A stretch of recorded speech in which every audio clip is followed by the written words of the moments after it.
The groom stood beside the altar with his hands folded, his eyes fixed on the lane beyond the church gate. And when the murmuring crowd turned to follow his gaze, every face hardened except his. Thessa Thornwell walked alone down the dusty road, her green skin luminous in the morning sun, her white dress pulled snug across the obvious swell of her belly. She carried no flowers. Her dark hair hung in a simple braid over one shoulder, and her small tusks caught the light as she pressed her lips together and kept walking. The whispers rose like wind through wheat. Look at the size of her. 5 months gone if she's a day. Poor Thomas. Someone should have told him. Someone did. He is still here. Thomas Merrick smiled. He could not help it. The sight of her made something warm spread through his chest, something that had been growing all spring and summer, something that had started as simple respect and deepened into this fierce, quiet certainty. She was beautiful. She was brave. She was going to be his wife. The priest shifted uncomfortably beside him. The guests filled the churchyard and spilled into the lane, farmers and merchants and craftsmen from the surrounding homesteads, all of them drawn by curiosity more than goodwill. Thomas had expected this. He had prepared for it. What he had not prepared for was how little he cared. Thessa reached the gate. Her golden eyes met his, and he saw the fear there, the readiness to turn and run if he gave her the smallest reason. He smiled wider. He stepped down from the altar and walked to meet her, offering his arm. She took it. Her hand trembled against his sleeve. "You came," he said softly. "I gave my word." Her voice was low, careful. "I am glad." They walked together up the aisle between the staring guests. The priest cleared his throat and opened his book. Thomas did not look at anyone but her. The ceremony was short. The vows were older than the church itself, older than the kingdom, simple promises worn smooth by centuries of repetition. Thomas spoke his clearly. Thessa spoke hers with her chin lifted, her hand steady in his now. When the priest pronounced them married, Thomas kissed her cheek, gentle and brief, and the crowd exhaled. They turned to face the guests. The silence stretched. Then someone in the back began to clap, slow and deliberate, and a few others joined, and the moment passed.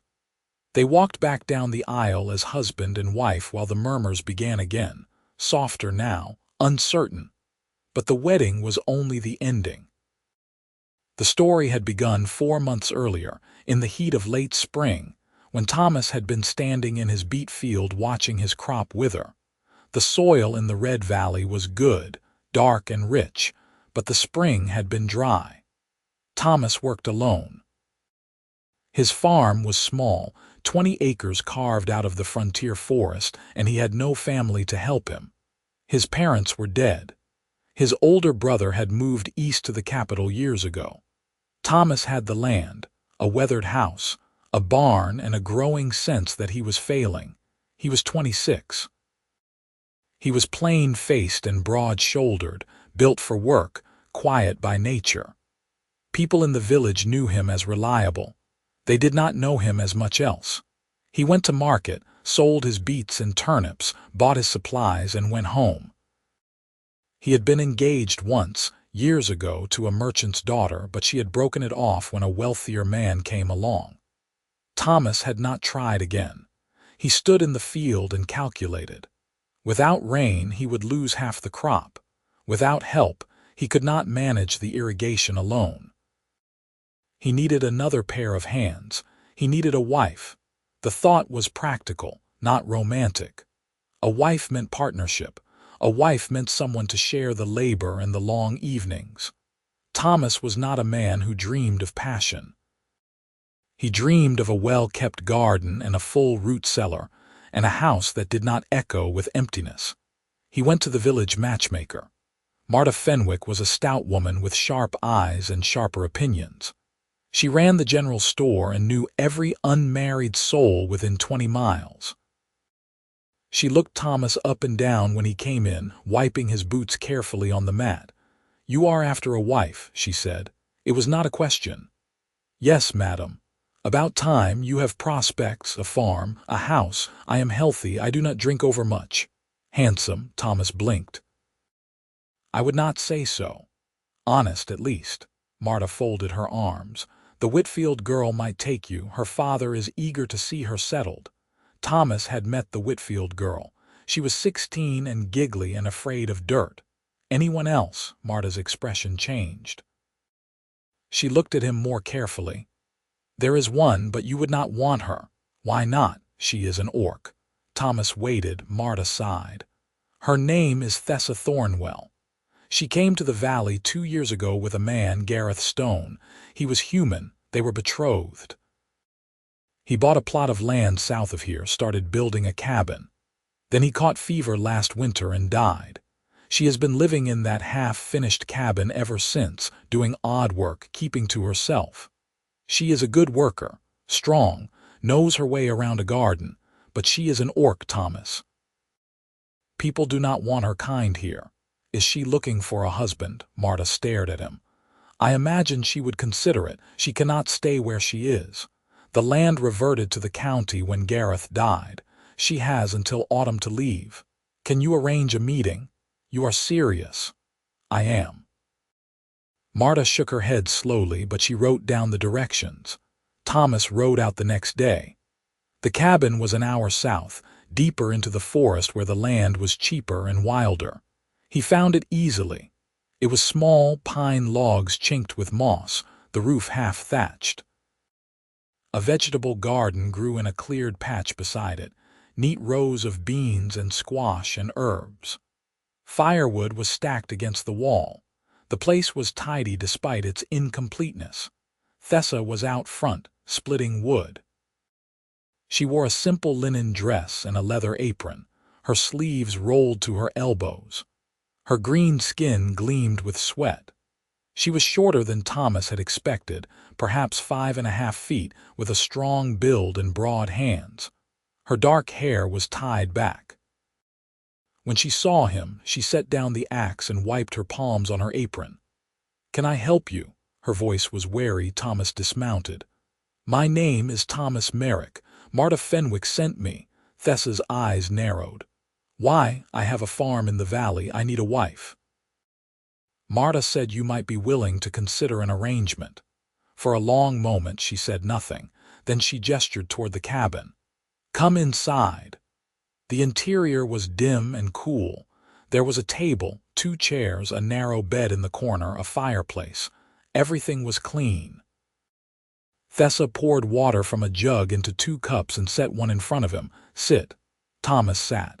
She sat across from him, studying his face. "You know what I am," she said. "Yes." "You know people will talk." "Yes." "Then why are you here?" Thomas drank his water. It was cold and tasted faintly of mint. "I need help on the farm. You need a home.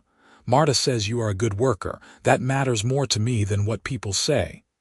You do not care that I am an orc. I care that you know how to grow squash." She almost smiled. "Almost. What are you offering?" "A house. A share of the farm. Respectability such as it is. I will not ask more of you than partnership." "Partnership," she repeated slowly.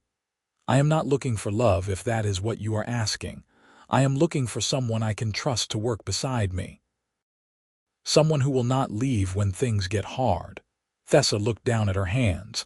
They were calloused, scarred across the knuckles. "Gareth used to say the same thing, partnership. We were going to build a life here, then he died and left me with nothing. I am sorry. Are you?" She looked up sharply. "Or are you just seeing an opportunity, an orc woman with no options, desperate enough to say yes?" Thomas met her gaze. "I am seeing someone who has survived something terrible and kept going. That takes strength. I respect that." The silence stretched. Outside, a bird called high and sweet. "I will think about it," Thessa said finally. "That is fair." He stood. She walked him to the door. As he mounted his horse, she spoke again. "If I say yes, I will not be a servant in your house. I will not be silent when people insult me. I will not pretend to be less than I am." Thomas looked back at her. "I would not ask you to." He rode home through the lengthening shadows, and he thought about the way she had held herself, straight-backed and defiant, and the way her garden had been laid out with such care. 3 days later, she came to his farm. Thomas was in the barn when he heard the wagon. He came out to find Thessa sitting on the driver's bench, her few belongings packed in the bed behind her. She looked at him, and he looked at her, and neither of them smiled. "I accept your offer," she said. "Then welcome." He helped her unload. She did not have much: clothes, tools, a few books, a wooden chest that had belonged to Gareth. Thomas carried the chest into the house and set it in the room that would be hers. The house had 2 bedrooms, one upstairs and one down. He gave her the downstairs room, larger and cooler. "We should discuss terms," Thessa said when everything was inside. They sat at the kitchen table. Thomas had cleaned the house that morning, swept and scrubbed, and he had picked wildflowers and put them in a jar on the table. Thessa looked at the flowers but did not comment. "The farm is 20 acres, Thomas began.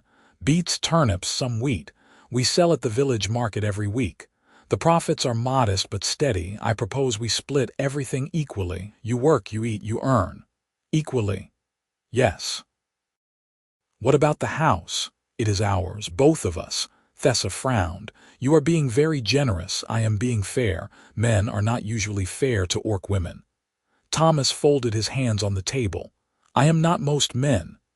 She studied him for a long time, then she nodded. "All right."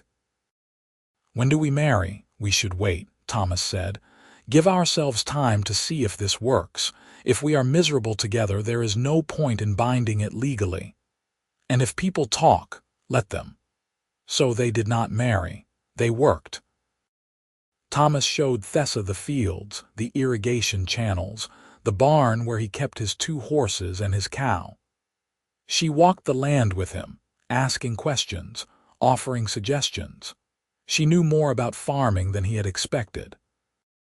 Gareth had taught her, and before Gareth, she had worked on her family's farm in the Orc territories far to the north. "Why did you leave?" Thomas asked one evening as they weeded the beet rows together. "My family arranged a marriage. I did not want it, so I left. Orcs arrange marriages." "Some do. My clan did." She pulled a stubborn dandelion root from the soil. "They wanted me to marry a warrior, someone important. I wanted to choose for myself." "So you chose Gareth." "I chose freedom. Gareth was part of that." Thomas thought about that as they worked. Freedom. It was something he had never had to fight for. It had simply been his, by virtue of being born human and male and in a place where the land was available. He had taken it for granted. The days fell into a rhythm. They woke early, ate breakfast together, worked until noon, rested during the heat, worked again until sunset. Thessa was as strong as any man Thomas had known, and she did not complain. She learned quickly. When the irrigation channels clogged, she cleared them. When the cow fell ill, she dosed it with herbs and stayed up all night watching it. The cow recovered. Thomas began to rely on her. More than that, he began to enjoy her company. She did not chatter. She did not demand attention. But when she spoke, she was thoughtful, and when she laughed, which was rare, it was a low, genuine sound that made him want to hear it again. The village noticed, of course. When Thomas brought Thessa to market for the first time, the stairs followed them through the square. People whispered. A few turned away. But Thomas introduced her calmly, and Thessa stood beside him with her head high, and they sold their beets and bought their supplies and went home. Marta pulled Thomas aside as they were leaving. "You are brave or foolish," she said. "Maybe both. People are saying things." "I know. It does not bother you." Thomas looked across the square to where Thessa was loading the wagon, her movements efficient and sure. "No," Marta sighed. "You are a good man, Thomas Merrick. I hope she is worth it." "She is." The summer deepened. The rains came, late but sufficient, and the beets grew thick and sweet. Thomas and Thessa worked side by side, and slowly, carefully, something shifted between them. It was not dramatic. There was no single moment of realization. It was in the small things. The way she started brewing his tea the way he liked it, strong and bitter. The way he started leaving the best bits of meat for her at dinner. The way they began to sit together on the porch in the evenings, watching the fireflies rise from the fields, not speaking, just being. One night in late summer, Thomas realized he was happy. It was a strange feeling, unfamiliar, and it took him a while to name it. But there it was. He was happy. He looked at Thessa, who was mending a shirt by lamplight, her brow furrowed in concentration, and he thought, I could love her. The thought startled him. He had said he was not looking for love. He had meant it. But here it was anyway, creeping up on him, quiet and inevitable as the sunrise. He did not say anything. Not yet. He wanted to be sure. In early autumn, Thessa came to him with news. They were in the barn, mucking out the stalls. She stopped working and leaned on her pitchfork, and when he looked at her, he saw something in her face that made his heart clench.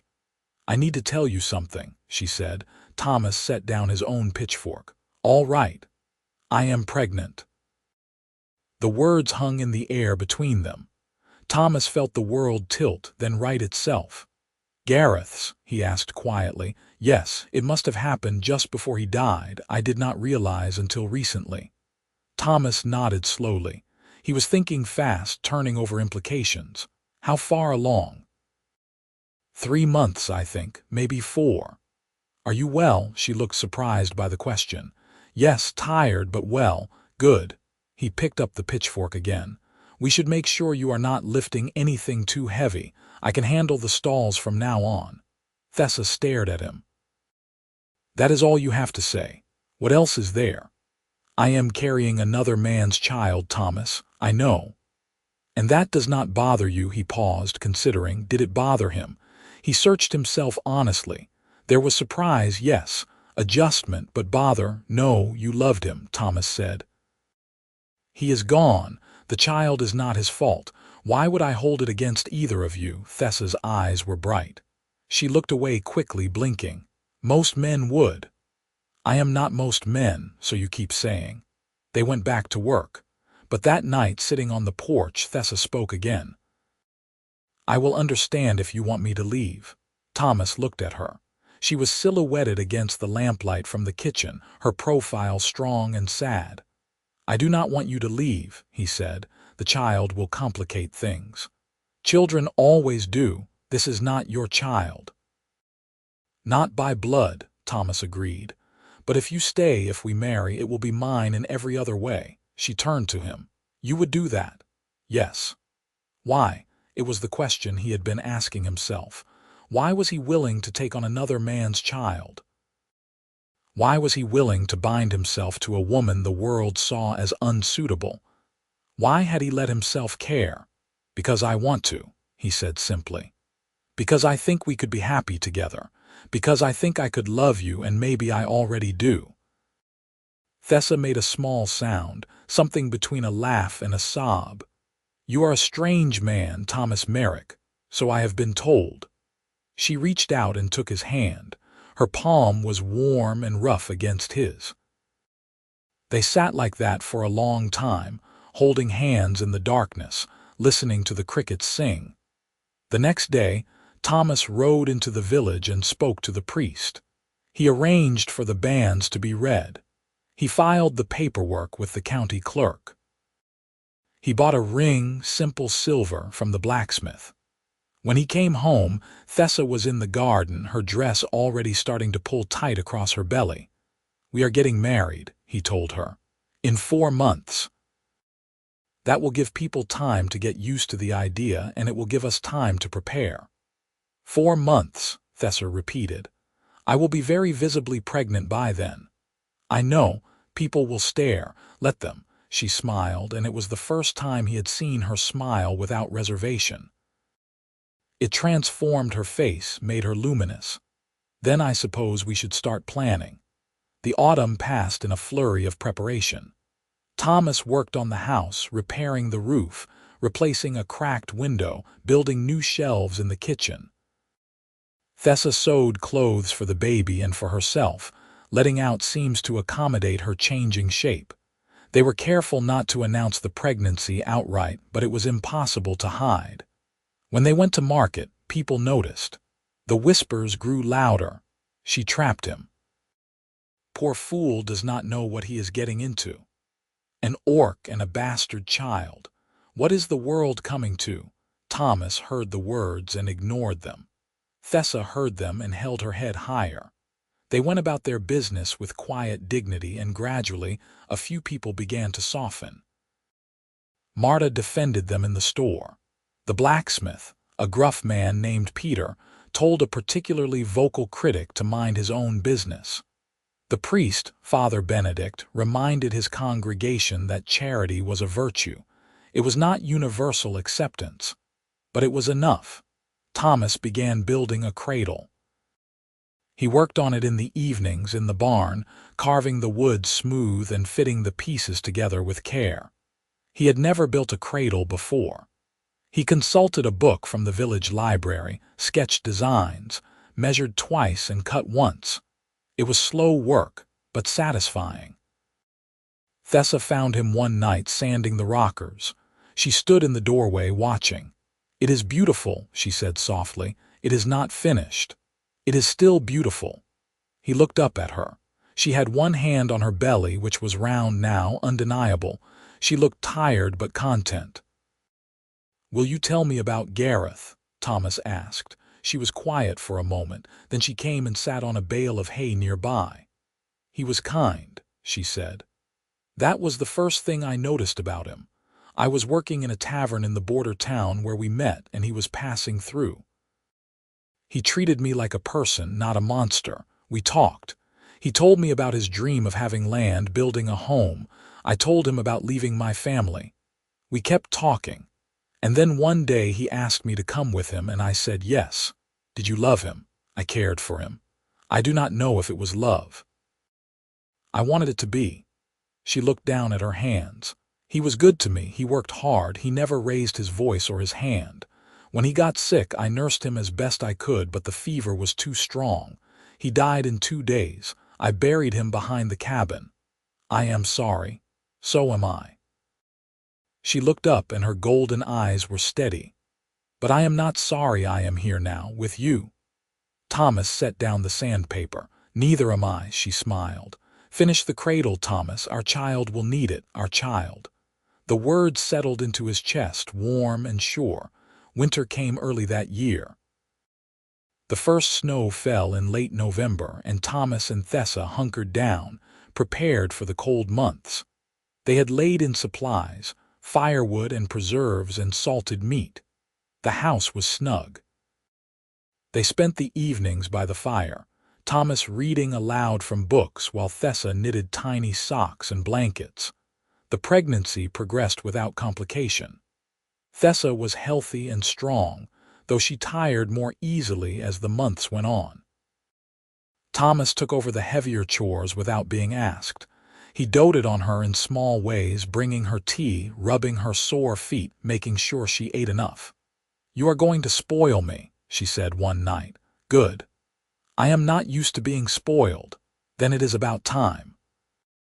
She laughed, that low, genuine sound he loved, and he felt a surge of fierce protectiveness. He would take care of her. He would take care of the child. He would build a life for them, solid and safe, a life where they did not have to be afraid. In December, a letter came. It was addressed to Thessa, from the town where Gareth had lived before coming to the valley.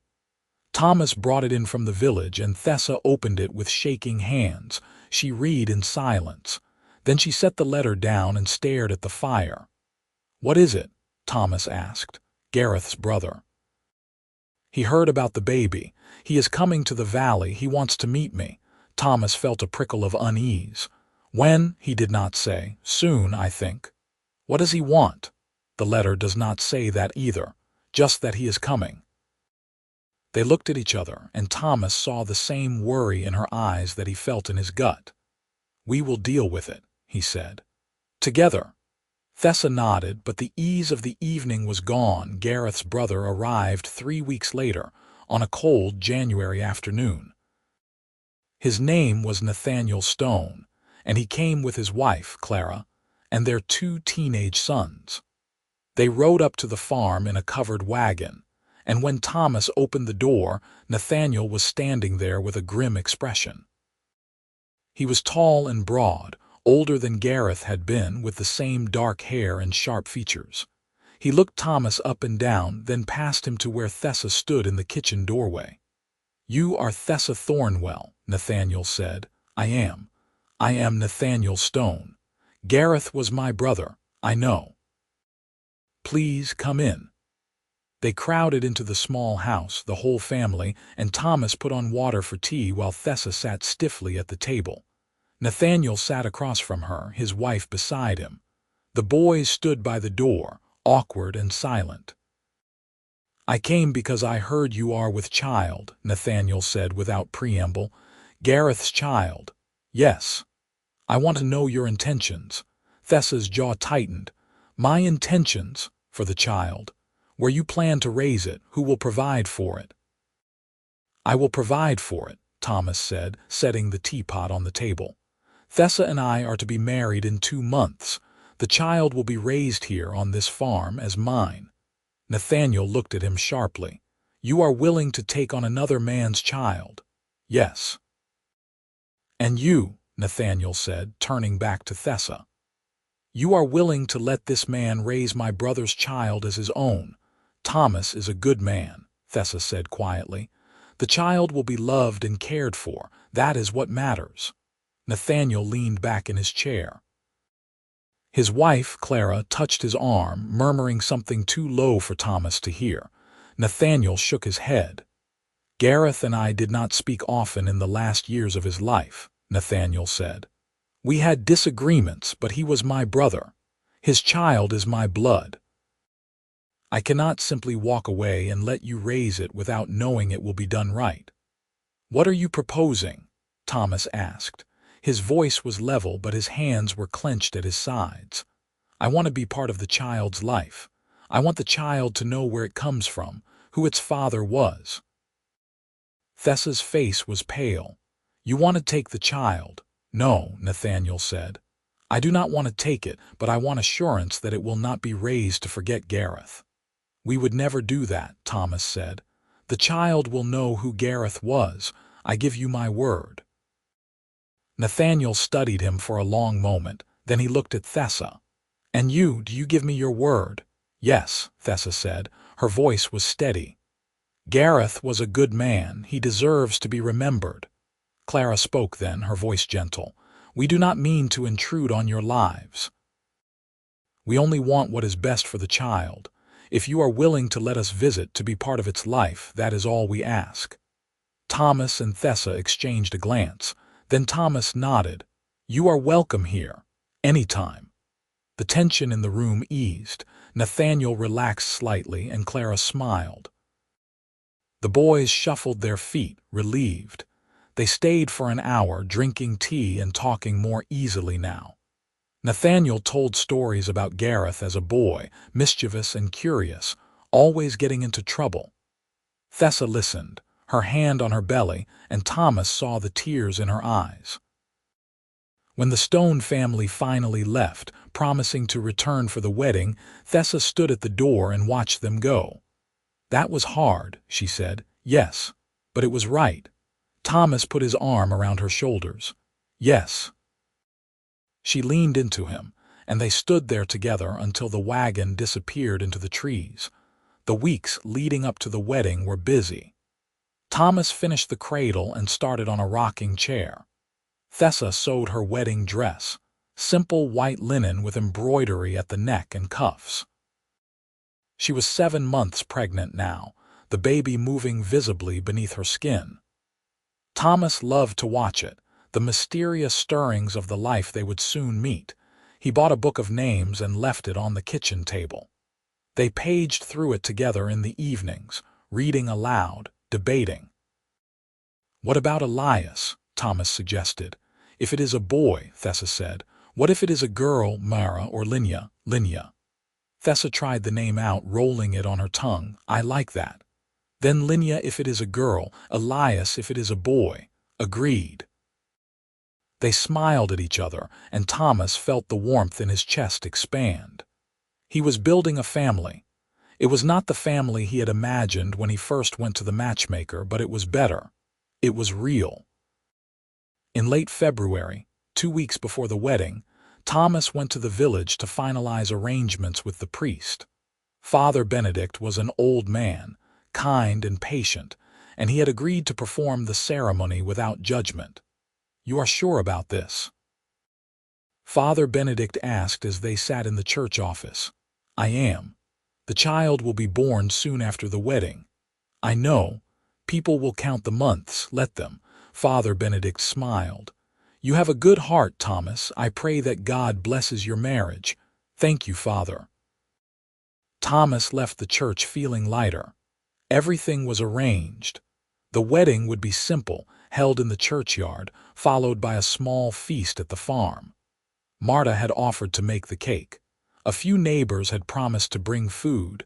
Nathaniel and his family would be there. It would not be grand, but it would be theirs. He rode home through the late winter afternoon, the sky pale and clear, the air sharp with the promise of spring. When he reached the farm, he found Thessa in the kitchen, kneading bread dough. She looked up when he came in, and her face was flushed from the warmth of the oven. Everything is set, he said. 2 weeks from today. 2 weeks, she repeated. She looked down at her belly. I will be enormous. You will be beautiful, she laughed. You are biased, absolutely. He came to stand beside her, and she leaned her head against his shoulder. They stood like that, quiet and content, while the bread dough rose and the fire crackled and the world outside grew dark. The final 2 weeks passed in a blur. Thomas cleaned the house from top to bottom. Thessa finished her dress and started on a shirt for Thomas, embroidering his initials on the collar. They worked together to prepare the feast, roasting a pig, baking pies, brewing ale.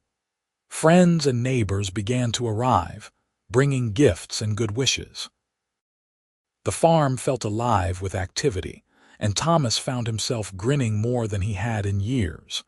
The night before the wedding, Thomas lay in his bed upstairs and stared at the ceiling. Tomorrow, Thessa would be his wife.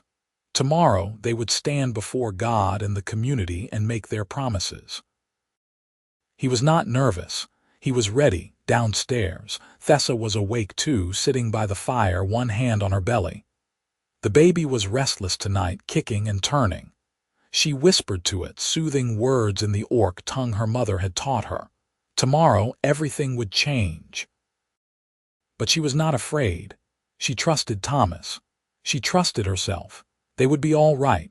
The morning of the wedding dawned clear and cold. Thomas dressed carefully in his best clothes, the shirt Thessa had made for him, dark trousers, polished boots. He combed his hair and shaved and looked at himself in the mirror. He looked the same as always, plain, steady. But he felt different. He felt like a man about to start his life. Downstairs, Thessa was dressing with the help of Marta and Clara, who had arrived early. The white dress fit snugly, pulling tight across her belly. Clara adjusted the embroidery and stepped back. You look lovely, she said. Thessa looked at herself in the small hand mirror. Her green skin glowed against the white fabric. Her tusks were polished. Her hair was braided with ribbons.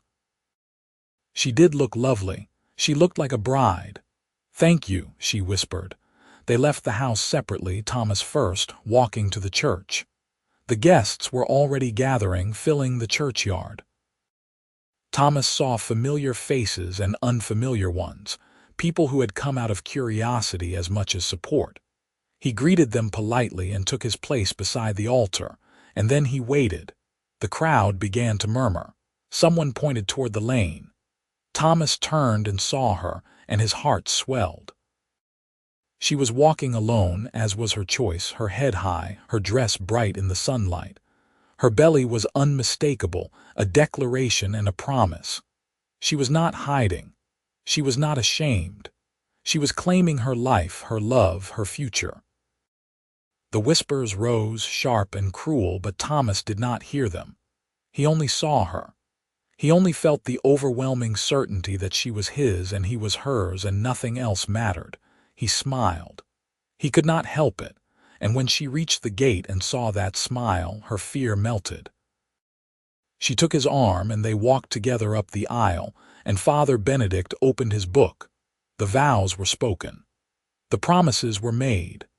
Thomas slipped the silver ring onto her finger, and she held his hand tight, and they were married.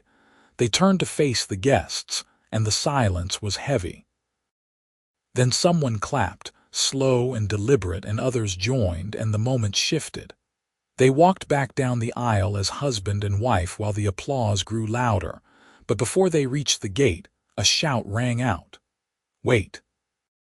The crowd parted and Nathaniel Stone stepped forward, his face hard.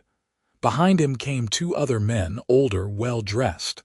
Thomas felt Thessa tense beside him. "Who are they?" he asked quietly. "I do not know," she whispered. Nathaniel approached, the two men flanking him. One of them stepped forward, pulling a rolled parchment from his coat. "I am Aldrich Stone," the man said. "Father to Gareth and Nathaniel. I have come to contest the legitimacy of this marriage." A murmur ran through the crowd. Thomas felt his jaw clench. On what grounds? Father Benedict asked sharply. Aldrich unrolled the parchment. "My son Gareth left a will. It states that in the event of his death, any child born of his union with Thessa Thornwell is to be raised by his family. The child belongs to us." Thessa made a small, wounded sound. Thomas stepped in front of her, shielding her with his body. "Gareth is dead," Thomas said, his voice low and dangerous. "Thessa is my wife now. The child will be raised by us." "The law says otherwise," Aldrich said. He gestured to the second man. "This is Magistrate Hale. He has reviewed the will. It is legally binding." The magistrate stepped forward, a thin, sour-faced man with spectacles. He adjusted them and looked at Thessa. "The will is clear," he said. "The child is the property of the Stone family." "The child is not property," Thomas said. His voice shook with rage. "The child is a person, and it will be raised by its mother and the man who loves it." Aldrich's face was cold. "You have no legal claim. You are not the father." "I am the father in every way that matters." "That is not what the law says." The crowd was murmuring now, louder, some in agreement, some in shock. Thomas looked at Nathaniel, who was standing silent, his face conflicted. "Nathaniel," Thomas said, "you told me you only wanted to be part of the child's life. Was that a lie?" Nathaniel flinched. "I did not know about the will. My father only told me this morning." "Then tell him he is wrong." "I cannot," Nathaniel said, his voice pained. "The will is legal. The child is ours." "The child is mine," Thessa said. Her voice was loud, clear, cutting through the noise. She stepped around Thomas, her hand on her belly. "I am the mother. I carried this baby. I will raise it. No law can take that from me." Aldrich looked at her with disdain. "You are an orc. You have no rights under the law," the crowd gasped. Thessa went pale, but she did not back down. "I have the right to be a mother," she said. "Not if the father's will says otherwise." Father Benedict stepped forward, his face flushed with anger. "This is a house of God. You will not use the law to justify cruelty." "This is not cruelty," Aldrich said. "This is justice." "My son's child belongs with his blood." "His blood is in the child," Thomas said, "but his love was for Thessa. He chose to be with her. He chose to build a life with her. Would he want you to take his child away from the woman he loved?" "My son is dead," Aldrich said flatly. "He cannot speak for himself." "But I can," Nathaniel said suddenly. Everyone turned to look at him. He stepped forward, his face anguished. "My father is right that the will exists, but he is wrong about what Gareth would have wanted. I knew my brother. He loved Thessa. He would not want his child raised without her. You do not speak for him, Aldrich snapped. Neither do you. Nathaniel looked at the magistrate. Is there no way to contest the will? The magistrate frowned. A will can be challenged if it can be proven that the deceased's intentions have changed, or if the circumstances are significantly different from what was anticipated. Gareth did not anticipate dying, Nathaniel said. He did not anticipate leaving Thessa alone. If he were here, he would tell you to let her keep the child. You cannot know that, Aldrich said. Yes, I can. Nathaniel's voice was firm. Because I knew him better than you did. You and Gareth barely spoke in the last 5 years. He left home because you tried to control his life. He would not want you controlling his child's life either. The magistrate looked uncomfortable. He glanced at the will, then at Thessa, then at Aldrich. I will need to review the circumstances more thoroughly, he said. This is not a simple matter. There is nothing to review, Aldrich said. The will is clear, but the context is not, Father Benedict said, and context matters. Gareth wrote that will before he died, yes, but he also chose to build a life with Thessa. He also chose to bring a child into the world with her. Those choices matter too. The magistrate hesitated. Then he looked at Thessa. Do you have any evidence of Gareth's intentions toward you and the child? Thessa's eyes filled with tears. Only his words. He told me he wanted to build a home with me. He told me we would raise children together. He told me he loved me. Words are not evidence, Aldrich said, but they are truth, Clara said. She stepped forward, standing beside Nathaniel. I never met Gareth, but I know what my husband has told me. Gareth was a good man who loved Thessa. He would not want his child taken from her. You are biased, Aldrich said. And you are heartless, Marta said loudly from the crowd. That woman has done nothing but work and survive. She deserves to raise her child. Other voices joined hers, a chorus of support. People who had whispered and stared were now speaking up, defending Thessa. Thomas felt a surge of hope. The magistrate raised his hand for silence. I will make a ruling, but not here, not now. This requires proper legal review. I will take the will and the testimony and make a decision within the week. That is not good enough, Aldrich said. It will have to be. The magistrate's voice was sharp. This is a complicated matter, and I will not be rushed into a decision that could ruin lives. Aldrich's face was red with anger, but he nodded stiffly. Very well. 1 week. He turned and stalked away, the magistrate following. Nathaniel stood where he was, looking at Thessa. I am sorry, he said quietly. I did not know he would do this. Thessa looked at him, her face streaked with tears. Do you believe the child should be taken from me? No, Nathaniel said. I do not. I will do everything I can to stop it. Thank you. Nathaniel nodded and walked away, his shoulders bowed. Clara touched Thessa's arm gently before following him. The crowd began to disperse, murmuring. Thomas took Thessa's hand and led her away from the church, back toward the farm. She was shaking, her breath coming in short gasps. It will be all right, he said. We will fight this. He has the law on his side. We have the truth on ours. They walked home in silence, the joy of the morning shattered. The feast was still laid out, the food waiting, but neither of them had any appetite. They sat at the kitchen table, holding hands, trying to make sense of what had happened. I will not let them take the child, Thessa said. Her voice was fierce. I will run before I let that happen. You will not have to run, Thomas said. We will find a way. Over the next week, they did everything they could. Thomas hired a lawyer from the nearest city, a sharp-eyed woman named Judith Crane who specialized in family law. She reviewed the will and the circumstances and shook her head. It is a difficult case, she said. The will is legal, and it does grant custody to the Stone family. But the fact that Gareth is deceased and that you are married to Thessa now complicates things. We can argue that the child's best interests are served by remaining with its mother. Will that be enough? Thomas asked. I do not know, but we will try. Judith filed a formal challenge to the will. Nathaniel submitted a testimony in support of Thessa, stating that Gareth would have wanted her to raise the child. Clara did the same. Marta gathered signatures from people in the village who were willing to vouch for Thessa's character. Father Benedict wrote a letter to the magistrate, arguing that the law should serve mercy, not cruelty. The week crawled by. Thessa could not sleep.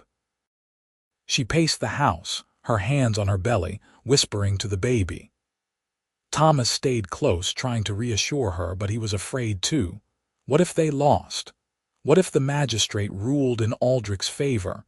He could not bear the thought of Thessa's pain, the child torn from her arms. On the 7th day, the magistrate summoned them to the village hall. The room was packed.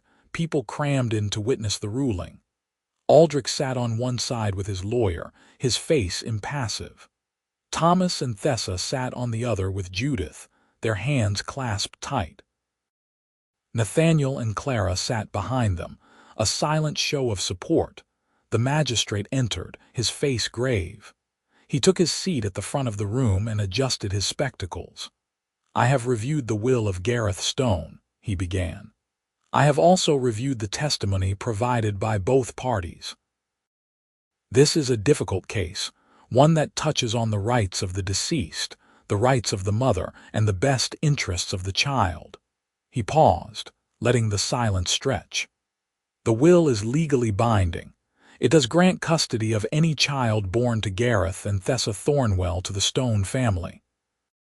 However, the will was written under the assumption that Gareth would be alive to see it enacted.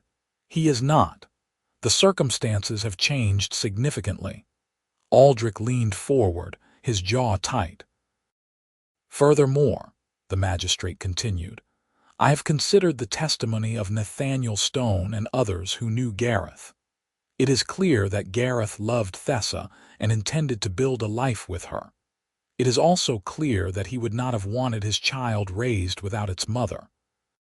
Thessa's hand tightened on Thomas's. Therefore, the magistrate said, I am ruling in favor of Thessa Thornwell Merrick. The child will remain with its mother and her husband, Thomas Merrick.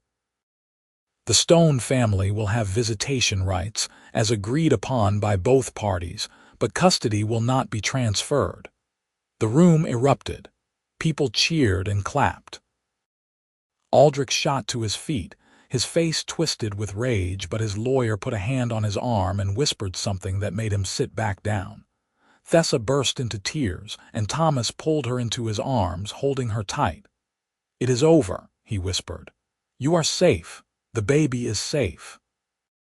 She clung to him, sobbing, and he felt his own eyes burn with tears. They had won. After the ruling, they went home. The house felt lighter, the shadows lifted. Friends and neighbors stopped by throughout the day, bringing congratulations and gifts. Marta brought a pie. Father Benedict came to offer a blessing. Nathaniel and Clara came to apologize for Aldrich's actions and to promise that they would honor the visitation agreement without causing trouble. We meant what we said, Nathaniel told them. We only want to be part of the child's life, not to take it away. You are welcome here, Thomas said. Always. The weeks that followed were peaceful. Thessa's belly grew larger and the baby's movements became stronger. Thomas finished the rocking chair and placed it by the fireplace. They read the name book again and confirmed their choices. Elias for a boy. Linnea for a girl. In early April, on a night when the moon was full and bright, Thessa's labor began. Thomas rode to the village to fetch the midwife, a calm, capable woman named Iris, and together they helped Thessa through the long hours. She was strong, determined, gripping Thomas's hand so hard he thought the bones might break. But he did not let go. Just before dawn, the baby was born. It was a girl. She came into the world wailing, her skin a pale green, her eyes squeezed shut, her tiny fists waving. Iris cleaned her and wrapped her in a soft blanket and placed her in Thessa's arms. Thessa looked down at her daughter and wept. "Linya," she whispered. "Hello, Linya." Thomas leaned over them, his hand on Thessa's shoulder, looking at the tiny, perfect face. Linya had Gareth's dark hair and Thessa's golden eyes. She was beautiful. "She is ours," Thessa said, looking up at Thomas. "She is ours."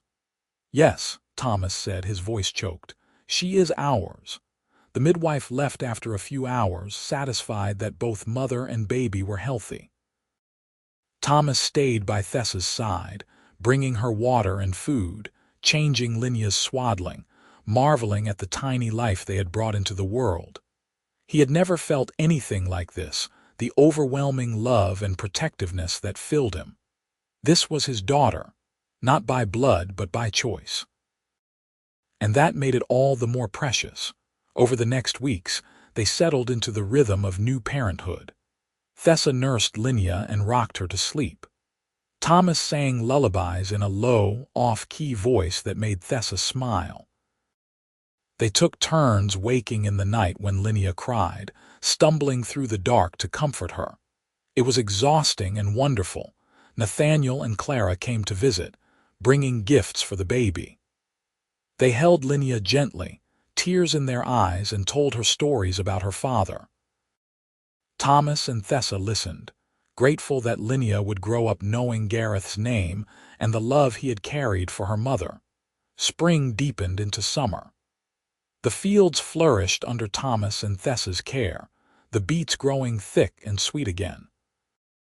They worked together, Linya sleeping in a basket at the edge of the garden, shaded by a blanket draped over poles. She was a happy baby, quick to smile, her laughter a bright, joyful sound that filled the house.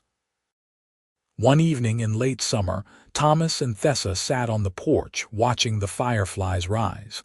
Linya was asleep in Thomas's arms, her tiny hand curled against his chest. Thessa leaned against his shoulder, content. "You remember the day we met?" Thomas asked. "Of course. You came to my cabin and asked me to marry you. I asked you to work with me. The marriage came later." "True," Thessa smiled. "You were so serious, so practical. I thought that was what you needed, practical. It was, but I also needed kindness, and you gave me that." Thomas looked down at Linya, her face peaceful in sleep. "I did not expect this," he said. "I did not expect to feel this much. Love? Yes, neither did I," Thessa said softly, "but I am glad. So am I." They sat in the warm evening, the three of them.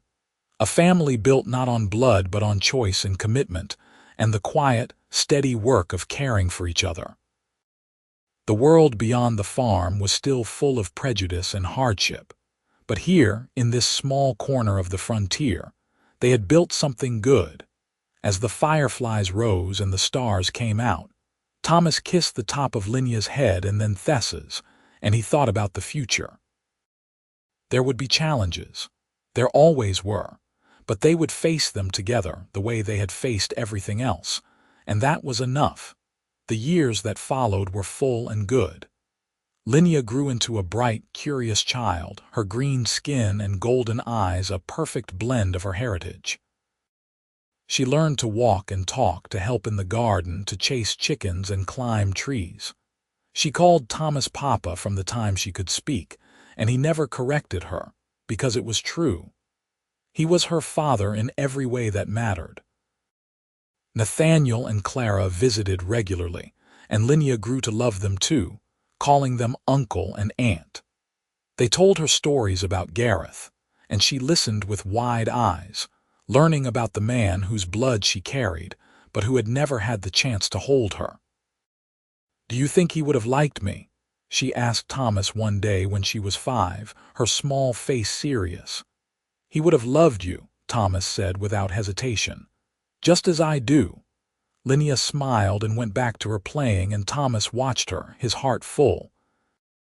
When Linya was 6, Thessa gave birth to a son. They named him Elias, and he had Thomas's brown hair and Thessa's strong build. He was a loud, energetic baby, so different from Linya's calm demeanor, and he kept them all on their toes. Linya adored him, hovering over his cradle, singing to him, bringing him toys. The farm prospered. Thomas and Thessa expanded their fields, hired a farmhand to help with the heavier work, and built a new barn. They became known in the village not for scandal, but for their hard work and fair dealing. People who had once whispered now greeted them warmly. The prejudice did not disappear entirely, but it faded, worn down by the simple fact of their presence and their kindness. Marta became Linya and Elias's honorary grandmother, spoiling them with sweets and stories. Father Benedict baptized Elias and watched over the family with paternal pride. Even Aldrich, though he never apologized, eventually softened, sending small gifts for Linya on her birthdays, a grudging acknowledgement of her place in the Stone family. On their 10th wedding anniversary, Thomas and Thessa stood together in the churchyard where they had been married. It was spring again, the air warm and sweet, the flowers blooming. Linya and Elias played nearby, chasing each other through the gravestones, their laughter echoing. "You remember the stairs?" Thessa asked, looking around. "I remember my smile," Thomas said. She looked at him, and her eyes were soft. "So do I." They had built a life together, a life that had started with practicality and grown into love. It had not been easy. There had been grief and fear and moments when they had nearly broken. But they had held on to each other and to the family they were building, and they had made it through. Thomas took Thessa's hand, and she laced her fingers through his, and they stood there together, watching their children play, grateful for every hard-won moment. The sun was setting, painting the sky in shades of gold and rose, and the fireflies were beginning to rise. Linya caught one in her cupped hands and ran to show her parents, her face alight with wonder. Elias toddled after her, determined to keep up. Thessa scooped him into her arms, and Thomas knelt to admire the firefly glowing between Linya's fingers. "Make a wish," he told her. Linya closed her eyes tight, her lips moving silently. Then she opened her hands and let the firefly go. It rose into the darkening sky, joining the others, a constellation of tiny lights. "What did you wish for?" Thessa asked. "I cannot tell," Linya said seriously, "or it will not come true." Thomas smiled and ruffled her hair. "Then we will wait and see." They walked home together as the stars came out, the four of them. A family bound not by what the world said they should be, but by what they had chosen to become. And in the house that Thomas had built and Thessa had made a home, they sat down to dinner, the table full, the laughter bright, the future theirs to shape. The farm would pass to Linya and Elias one day, and they would pass it to their children, and the story of how it all began, how an orc woman and a quiet farmer had defied expectation and built a life together, would become the foundation of something larger. A legacy of love, of courage, of the simple, stubborn refusal to let fear dictate their choices. But that was still to come. For now, on this warm spring evening, Thomas and Thessa sat together on the porch, watching their children play in the twilight, and they were content. The world beyond the farm was still complicated, still full of prejudice and hardship, but here in this small corner of the frontier, they had built something good, something that would endure. And as the fireflies rose and the stars wheeled overhead, Thomas looked at Thessa and saw not the orc woman the world had tried to make invisible, but the partner who had stood beside him, the mother who had fought for her children, the love he had never expected to find. She looked back at him, and her smile was everything. "I am glad you smiled," she said. "So am I," Thomas said. "So am I."